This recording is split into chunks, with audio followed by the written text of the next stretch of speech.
what I'd really like to ask is, when you're looking for a website to buy, what are the things that you look for in a website?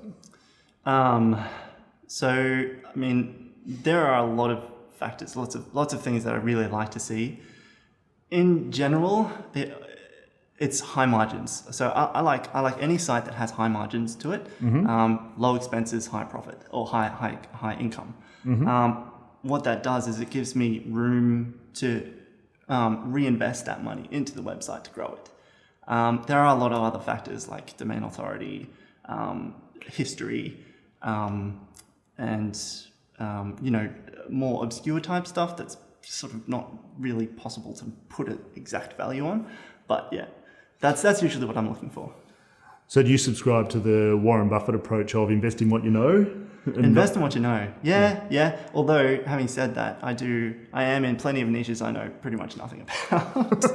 So, not always.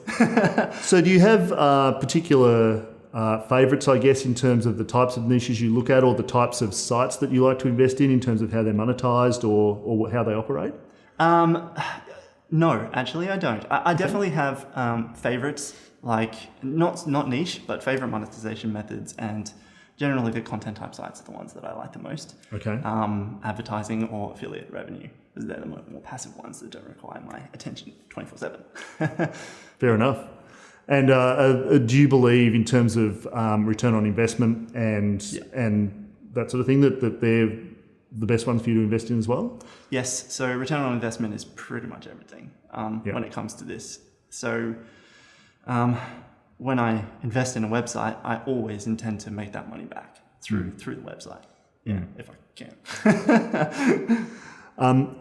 Absolutely. Why wouldn't you? Exactly. So in terms of, you mentioned before that you tend to renovate some sites and work on some sites, and others are more passive. So when you're buying a site, are you always buying it for resale value and to resell it in the past resell it in the future? And how often would you typically hold a site when you do buy it? Yep. Okay. So a few questions there. Let's see. So I hold the sites generally between 6 and 24 months. Okay. I will hold it for longer than that if it's if I can see that there's potential. But usually when it's made its money back, I'm looking, okay, when should I sell? When's a good time to sell? And then it's never really set in stone. It depends on the trajectory of the site and so on, things like that.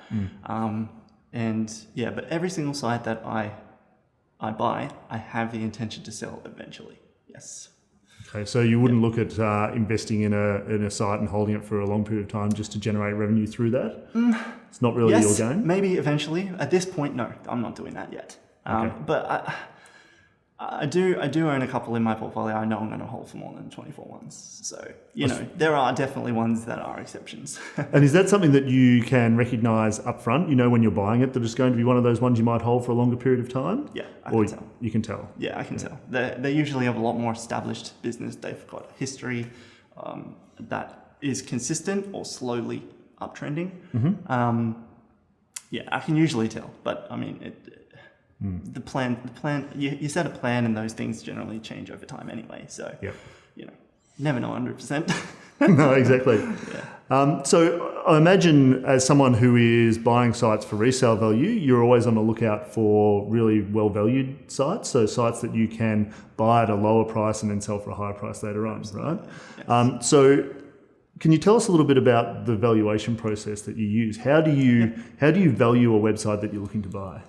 All right. So it pretty much, because we're looking mostly at ROI, a lot of it does come down to the profit, the monthly profit. So I look at the expenses that I'm going to incur, not what the seller is incurring. So the seller will sometimes have expenses or won't have expenses that I will have, whether it's because I'm outsourcing something that they're not, or my hosting is going to be a little bit more, or if I'm going to intentionally post more content, or whatever.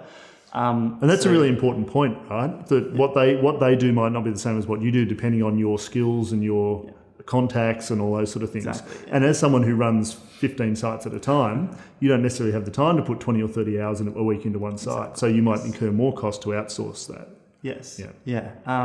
What was the other half of that question? Forgotten.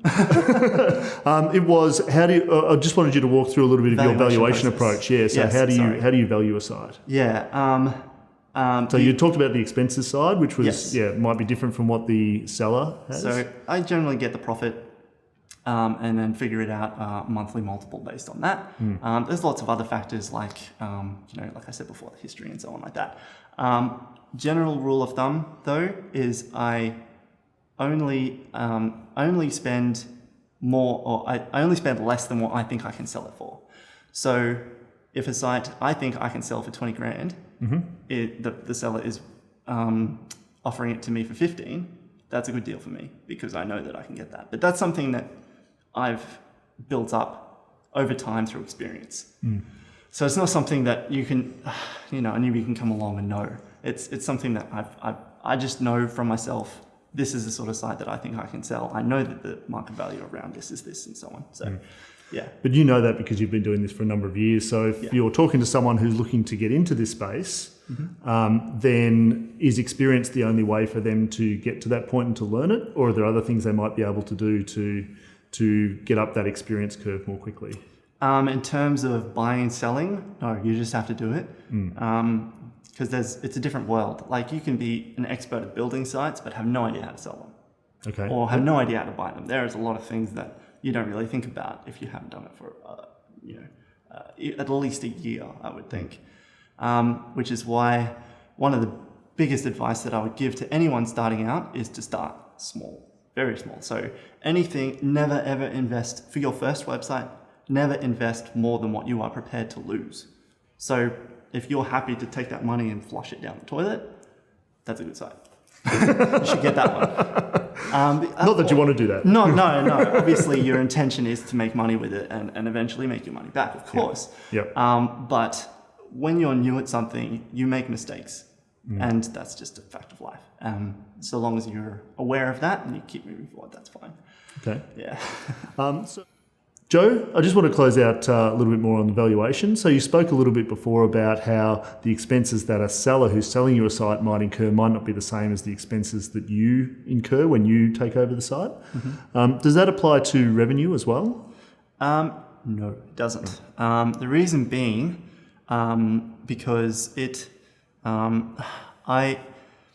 takes a fair amount of knowledge to know exactly how it's going to perform. I don't ever presume that it's going to make X amount once I bought it. I always take previous revenue as my base because that's how much I know that it can make. Anything past that is a mystery, and I'm not going to take a bet on that. I'm always going to say, okay, this is how much it has made. This is proof. This is obvious. Even if I plan to make some changes in the future, I don't know what those changes. It could be worse, for all I know. I don't know. And so that's part of the testing and measuring. And so if it comes down, when I was expecting it to go up, and I've paid as if I was expecting it to go up, I've made a bad investment. Does that make sense? It does. So you might look at a site and say, I think there's opportunity on the revenue side there, but you're not going to take that into account in your valuation and how much you're prepared to pay for it. Absolutely, exactly. Because you just never know. You just don't know. So if you're taking historical revenue and you're looking at the cost base and saying, what am I going to have to spend on this site? How do you then, at a high level, take that into account in your valuation? How do you then arrive at what you're willing to pay for that site? Okay, so when it comes to potential, like I said, I never buy based on potential, but it is a factor, and I'm very well aware of that. And so if I can see that the person has neglected the site, for example, for a long period of time, and they're not doing anything with it and it's still performing well, then I know that someone, if I was to jump in and start giving it some love, it will no doubt go up. So, scenarios like that, it will bump up my multiple a little bit. But a little bit. It's conservative for sure, because like I said, I don't know what's going to happen. So in terms of multiples, you put a multiple on the profit that a site makes. Yes. So what are the sort of range of multiples that most websites would go for? And can you talk a little bit about a couple of the things that might impact on that multiple? Okay. So generally speaking, I cap my multiples at 15 times. That's monthly profit. Monthly profit. So if a site's making $1,000 a month, that would be a max of 15. I have broken that rule a couple of times. If it's a site that I can see has got some seriously good history, it's got clear potential, things that like it's under-monetized. There are a few sites that get sold that are clearly under-monetized. Like you can see that there are obvious ways that you can just literally make a couple of tweaks and it goes up like that. Those generally are fairly obvious. Like say, for example, if they're monetizing with AdSense, they have one AdSense block on each page. Like obviously if you put 2 even, then it's going to increase the revenue. So stuff like that, that does impact my valuation. So, but I mean, I've bought sites for as low as 8 times just recently as well. So it depends a lot on the site. So there's still a lot of bargains out there. There are if you really bargains look out close. there, yes, if you're looking, for sure. Yeah. All right, we might come back to that a little bit later.